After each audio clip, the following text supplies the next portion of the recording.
Bien, hermanos, vamos a comenzar nuestra clase de esta noche.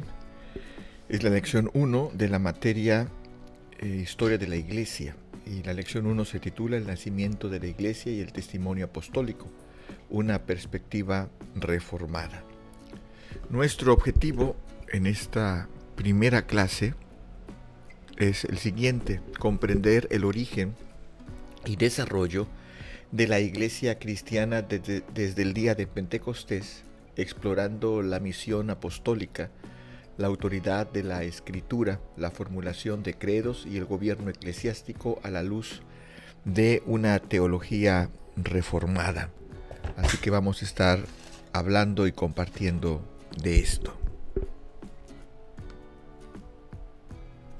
Bien, entonces vamos a orar. Señor, yo le ruego en esta noche que usted nos permita tener una disposición para aprender de su palabra y también nos permita tener aún mayor disposición no solamente para atenderla, sino para ponerla por obra. Se lo rogamos humildemente en el nombre de su Hijo amado Cristo Jesús. Amén. Bien, vamos a dividir nuestra clase hoy en 4 puntos. El primero es la fundación de la Iglesia en Pentecostés. El segundo, la misión apostólica y la expansión del Evangelio. La tercera, la autoridad de la Escritura y los primeros credos. Y la cuarta parte, el gobierno de la Iglesia en el primer siglo. Debemos entender, hermanos, que la Iglesia, en primer lugar, la Iglesia es única, es universal, es indivisible y es santa. Esto es algo que debe de quedar bien en claro. Pero agregado a esto, la Iglesia también necesariamente debe de ser apostólica. Así que estos criterios debemos de tenerlos muy presentes y estaremos refiriéndonos a lo largo de las 12 lecciones a estos términos e iremos abordando mayor información sobre ellos. Fundación de la Iglesia en Pentecostés. Desde la perspectiva reformada, la Iglesia no es una institución meramente humana, es decir, no es algo que nace del corazón de los hombres o del corazón de los hombres religiosos o del corazón de los hombres cristianos, sino es el pueblo escogido por Dios desde la eternidad, así lo enseña Efesios 1:4. Este pueblo ha sido reunido históricamente por medio del poder del Espíritu Santo. Es importante mencionar aquí que la Iglesia no es algo que Dios instituyó como consecuencia de que Israel no atendió a su voz. Esto no funciona así, esto no lo vemos en la Escritura. La Iglesia es el plan de Dios desde Génesis 1 hasta el final de Apocalipsis. No es un plan emergente. La Iglesia en el Antiguo Testamento la vemos como un pueblo. La Iglesia en el Nuevo Testamento la vemos como personas de muchos pueblos, de muchas lenguas, de muchas familias, de muchas tribus y de muchas naciones, incluyendo al pueblo de Israel. Así que la Iglesia siempre ha sido el pueblo elegido por Dios. En un momento era una cuestión étnica a partir de un pacto de Dios con Abraham.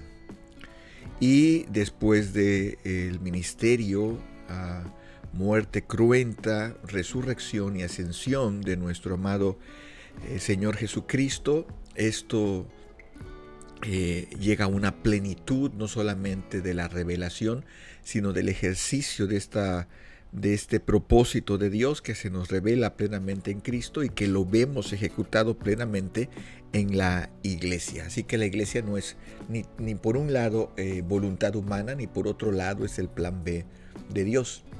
Esta comunidad visible tuvo su manifestación concreta y poderosa en el evento de Pentecostés, que debemos de señalarlo que históricamente así lo enseñamos de manera sistemática, pero si somos todavía mucho más estrictos en cuestión de la teología bíblica, podemos decir o podemos percibir en Génesis 3, al final del capítulo, cuando Dios viste a Adán y Eva después de que han pecado, podemos ver la obra redentora de Dios.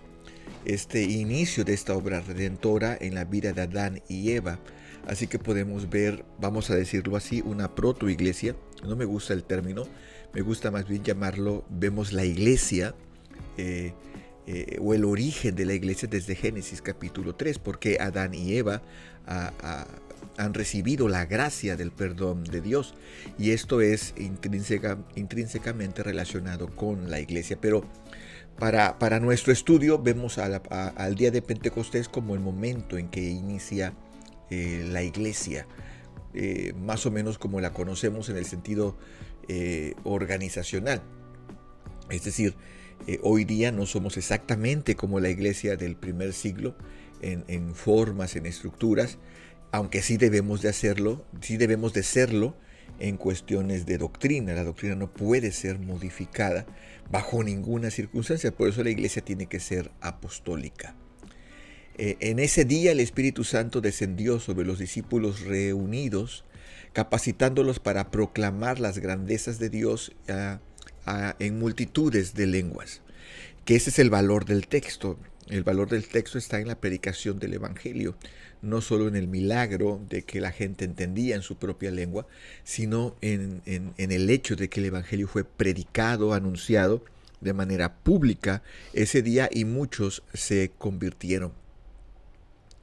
Pentecostés representa entonces el cumplimiento de la promesa del Antiguo Testamento que vemos en Joel 2, 28 al 32. Es decir, este pasaje de Joel se cumple ahí. Podemos predicarlo, podemos enseñarlo, debemos predicarlo, debemos enseñarlo, pero no como algo que debe de ocurrir o que debe de ser la referencia bíblica para algo que hacemos hoy, más allá de la predicación del propio Evangelio. Así que Pentecostés representa el cumplimiento de la promesa del Antiguo Testamento y las palabras de Jesús, que vemos en Juan 14, 16 al 17 y en Hechos 1, 8. Me seréis testigos. Para la teología reformada, esto subraya la soberanía de Dios en la historia de la redención. La iglesia entonces no surge, hermanos, por voluntad humana, sino por la obra eficaz del Espíritu Santo enviado por el Padre y el Hijo. Juan Calvino decía de una manera muy interesante, debemos entenderlo en el contexto de Calvino, que la iglesia es como la madre de los creyentes, es decir, ese es donde Dios nos pone, Dios al redimido nos pone en su iglesia para poder crecer, para poder ser movidos constantemente a la santidad, aún para ser puestos en situaciones críticas que nos ayuden a confiar cada vez más en su gracia soberana y no en nuestras propias capacidades, ¿no? Esta expresión de Calvino de madre no es en el contexto romano, así que debemos entenderlo de manera correcta. Así que es en Pentecostés donde vemos la inauguración de la proclamación del Evangelio por este grupo de discípulos y otros más que estaban ahí con ellos, un grupo también de mujeres que siempre se mantuvo cerca de Jesús. Y entonces entendemos ese día como la inauguración visible de la iglesia de Cristo, donde a la plenitud de la redención y la plenitud del mensaje de Dios, que es el Evangelio, es anunciado plenamente a los hombres. Número 2. La misión apostólica y la expansión del Evangelio. El testimonio apostólico fue el medio primario a través del cual Dios expandió su iglesia. Los apóstoles, testigos de la resurrección de Cristo, fueron comisionados para llevar el Evangelio hasta lo último de la tierra. Recordemos Hechos 1:8. En la teología reformada, esta misión no fue simplemente una actividad evangelística, como hoy entendemos el evangelismo, sino una extensión del gobierno de Cristo sobre la iglesia. Y es así como debemos de entender el evangelismo. Estamos extendiendo el reino de Dios. Ahora es importante que entendamos esta visión. La iglesia debe de ser apostólica. Debe de ser apostólica en el sentido de su obediencia, en el sentido de la doctrina y en el sentido en cómo se expresa esa doctrina y esa predicación del evangelio. Así que vuelvo a repetirlo, la iglesia es única, la iglesia de Cristo es única, la iglesia de Cristo es indivisible, la iglesia de Cristo es universal, utilizo el término en castellano para no generar confusiones con la denominación romana, y la iglesia de Cristo es santa, Pero la Iglesia de Cristo también es apostólica, debe de ser apostólica. Hoy día este término ha caído en desuso, no solamente en el lenguaje, sino en la práctica eclesiástica. Y esto ha originado un sinnúmero de problemas. Uno de los más importantes es que cada líder religioso cristiano o pseudo cristiano asume que es capaz de tener una revelación única, exclusiva y nueva del Evangelio, cosa que no vemos en la Escritura, ni tampoco lo vemos en los siguientes 4 siglos de la Iglesia, que hablaremos de esto en las próximas clases. Es bien importante que entendamos esto, hermanos, porque la Iglesia no inaugura cada domingo un mensaje, sino predica el mismo mensaje que está en la Escritura. Y si no hacemos esto, estamos fallando y estamos poniendo en riesgo muchas cosas en función de lo que hacemos. No ponemos en riesgo el mensaje porque eso está en el poder de Dios y Dios siempre va a tener un remanente que va a predicar correctamente el mensaje. Pero sí ponemos en riesgo mucho de lo que hacemos porque lo hacemos sin entender los valores correctos de la obra del Señor en su iglesia. La expansión del Evangelio en el libro de los Hechos, en la epístola de los en las epístolas apostólicas, demuestra una clara dependencia del poder del Espíritu Santo y una clara dependencia de la Iglesia, no solamente del Espíritu Santo, sino de la palabra, porque el Espíritu Santo nos va a llevar siempre a la palabra, nunca a experiencias personales, sino el Espíritu nos lleva a la palabra. ¿Cuál palabra? La palabra que ha sido escrita. Y esto se hace a través de la predicación, a través del estudio, a través de la oración. Y debemos de nunca olvidar los medios de gracia también en este sentido. Así que el Evangelio es algo que la Iglesia ha sido comisionada para anunciar, es decir, extender. Y cuando predicamos el Evangelio y extendemos el Evangelio, estamos extendiendo entonces el reino de Dios. Esta labor apostólica no fue fruto del esfuerzo humano, sino una manifestación de la elección divina que llama eficazmente a los suyos. Romanos 8:30. Desde esta perspectiva, el testimonio apostólico es normativo. Esto hay que subrayarlo. El testimonio apostólico es normativo. Yo no puedo moverme de ahí.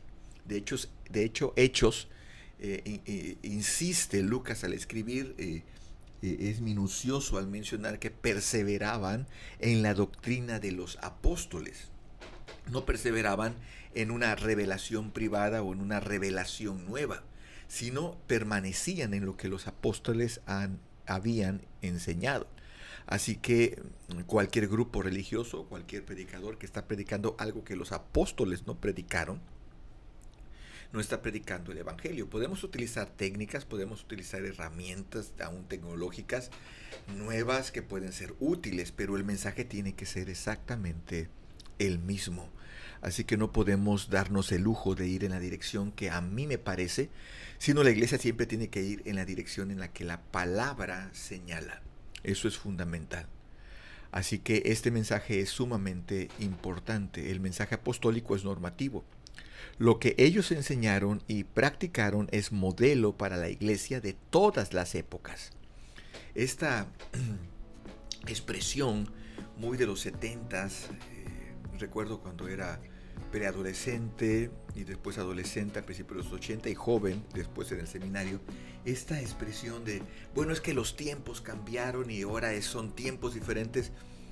No importa en qué tiempo estemos, no importa si el Señor no viniese ahora y pasara 6,000 años, no importa que estemos en el año 3000, debemos de ser una iglesia apostólica, de una enseñanza apostólica. No podemos omitir esto. Cuando lo hacemos, estamos corriendo en una dirección de muy alto riesgo. La predicación de la iglesia entonces tiene que estar centrada en Cristo, tiene que estar centrada en la enseñanza doctrinal, tiene que estar centrada en el valor del bautismo, en el valor de los sacramentos, ¿no? Específicamente, el bautismo y la cena del Señor, que son los sacramentos que han sido instituidos por Cristo, los únicos que han sido instituidos por Cristo y son medios de gracia. Y también esta predicación tiene que estar en comunión con los santos que fueron elementos esenciales desde el inicio, lo que predicó Pedro, lo que predicó Pablo, lo que predicó Juan. Aún podemos verlo también en los evangelios, no solamente en las cartas del apóstol Pablo o en las cartas pastorales, ¿no? Debemos de ser por eso unos estudiosos muy asiduos, estudiosos asiduos de la palabra del Señor si queremos ser una iglesia que está enseñando correctamente la Escritura. Así que, hermanos, debemos de tener esto siempre en consideración.